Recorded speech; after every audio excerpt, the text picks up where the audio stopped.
School library. Pin পতন নীরবতা। আয়ান বইয়ের তাকের ফাঁক দিয়ে দেখছে স্নেহা একটা নির্দিষ্ট বই, হুমায়ুন আহমেদের কোনো উপন্যাস, লাইব্রেরিয়ানের কাছে জমা দিচ্ছে। স্নেহা চলে যাওয়ার পরপরই আয়ান দ্রুত গিয়ে ওই একই বইটা ইস্যু করে নেয়।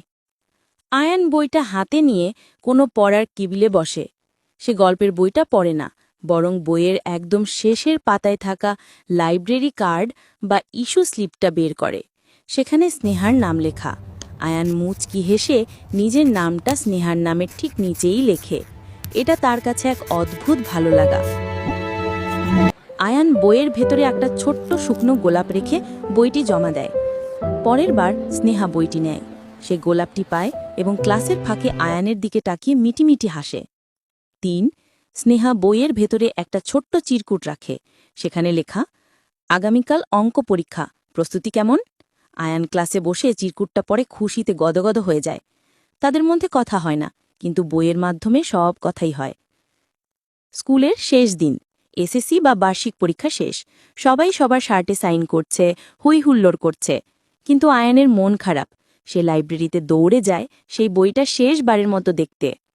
লাইব্রেরিয়ান জানান, ওই বইটা তো হারিয়ে গেছে, বা কেউ হয়তো নিয়ে আর ফেরত দেয়নি। আয়ানের মাথায় আকাশ ভেঙে পড়ে। সে ভেবেছিল আজ বইয়ের ভেতরে তার মনের কথাটা লিখে স্নেহাকে দেবে। সে হতাশ হয়ে লাইব্রেরি থেকে বেরিয়ে আসে।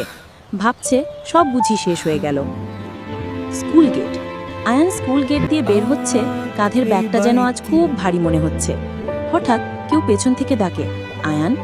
আয়ান পেছনে ফেরে, দেখে স্নেহা দাঁড়িয়ে আছে। তার বুকের সাথে সেই লাইব্রেরির বইটা আঁকড়ে ধরা।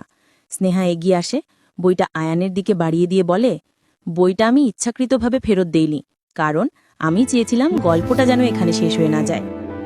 আয়ান অবাক হয়ে বইটা হাতে নেয়। বইয়ের মলাটের ওপর একটা স্টিকি নোটে লেখা, কলেজে কি আমরা একই সাথে ভর্তি হতে পারি না? আয়ান হাসে, স্নেহা লজ্জায় মাথা নিচু করে। তারা দুজন পাশাপাশি হাঁটতে শুরু করে।